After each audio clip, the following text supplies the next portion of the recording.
know that is opening up because they're saying, first of all, acknowledging that the low voltage option is there. Okay? Second of all, that it has separate kinds of benefits.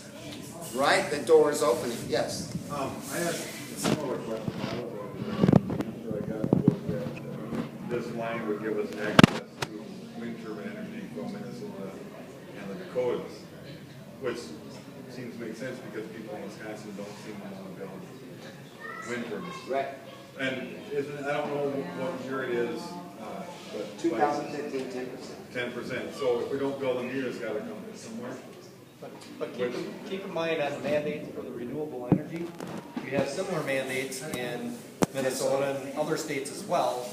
So they're assuming that there will be enough renewable energy built in these other states that they would be able to ship into Wisconsin. That is not necessarily the fact. How many people here would rather have renewable energy and fossil fuel-free energy if you had a choice?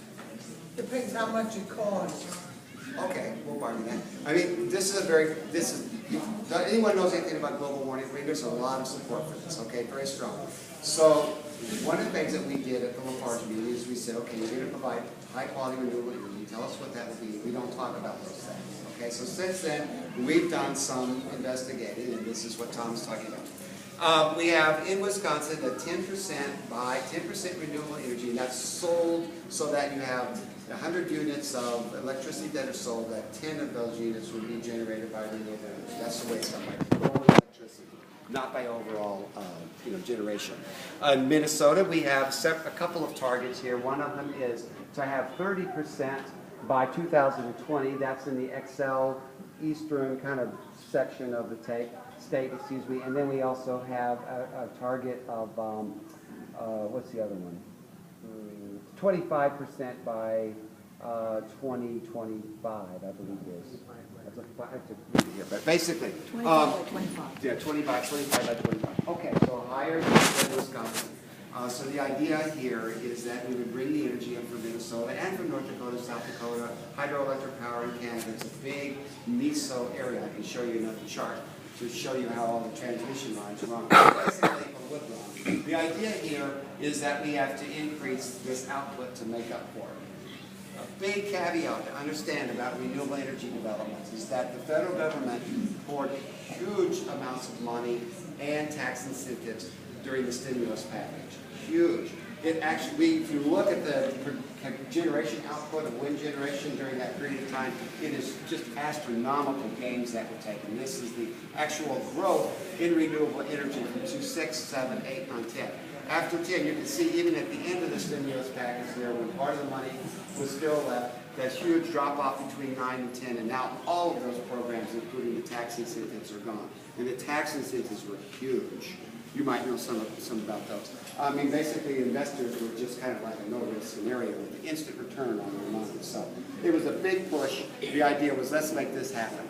Okay, so now we're in a predicament. We've had this big burst in wind generation. We have a slower economy. We've taken away the tax incentives to build the wind generation, and then in Wisconsin, we know we have a strange regulatory environment right now. It's hard to really tell exactly what our goals are. But that said, if we look, the Department of Energy has been struggling with this because the utility companies want to know how real, what is the future in terms of energy production? Where is the growth going to be? How should we design transmission? They have been working at this, in the last 3 times that I have read their reports, this spring, the most recent, they have said that the best measuring tool or forecasting tool they can come up with is to say that if we take the 2009 figures, what was being generated in terms of renewable energy in 2009, and double those in the next 25 years, that will be a realistic figure under favorable economic conditions, not zero growth, but favorable, so that the economy does, in fact, kick back up into gear. Okay, so all we have to do is take them at their word here. Wisconsin, we're sitting at today, well, we're sitting, actually, the Public Service Commission has Wisconsin sitting at the end of 2009 at 6.1% of our 10% requirement, which is only about 250 megawatts of power short And in their summary, they say that Wisconsin is favorably positioned to meet our own renewable requirements in state. The companies are favorably positioned to do that. In Minnesota, though, we're looking at 13%. Here's the pie. In the grid in Minnesota right now, or 2009, we have 55% coal going through the grid, 24% nuclear. We have natural gas, so let's say about 60% fossil fuel generated, nuclear, depending on how you want to consider that. And then we have wind at somewhere around 13%. It's exactly 13%. So if you multiply 13 by 2, we get 26, right? And that's by 2035. We're sitting at dealing with Minnesota being able to meet most of its renewable energy needs. So the question becomes, simply said, well, how reliable is this forecast? If we're going to be able to, here's the net environmental gain is real. Think about this for a second. Think of a grid as just a big square of lines all tied together. We have generation coming in at various points. If we increase wind, if we build a wind generation unit, the net environmental gain of that wind generation unit is only going to be there if what? We turn down the carbon, right? There's no inherent transmission requirement in this formula. If we have a grid sized but appropriately, and we introduce wind generation into the grid, all we have to do to get the environmental gain is to turn down the carbon. So if this is a business proposal made to me, I'm saying show me the plan. Show me the carbon footprint. Show me what happens over time as you build your system, as you add more and more lines onto it, extend further and further. All of these lines are very, very expensive, and all of these connections are unknown. So it's a very, very reasonable thing for someone who's really pro renewable energy to say, okay, give us the carbon footprint. And one of those forms back there requests the developer to do that. Give us to it. And also in terms, a grid is what? A grid could be the state grid, it could be a regional grid. They're saying that they can't, the initial conversations I had with Dale today say, well, they won't be able to do that because it'll be coming from so many places they won't be able to do it.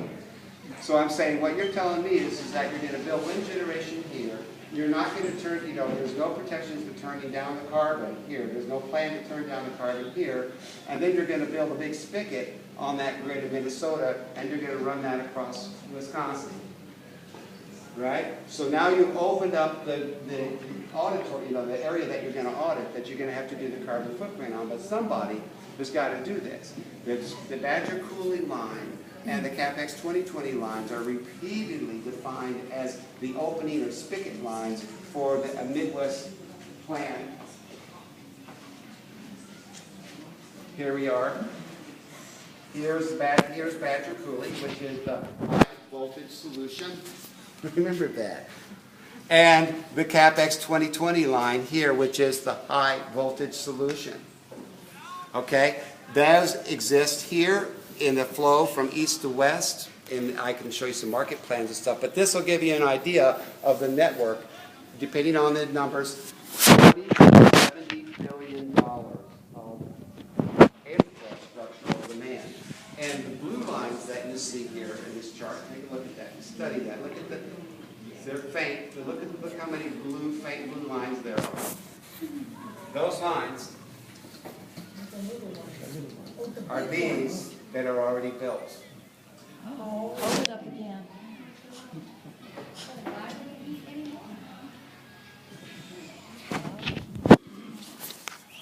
Okay, so basically you can see that if you look at the nodal, these are all questions that should be asked. These are all questions. I'm not a transmission specialist. One can go online and find these studies. This happens to be the study here.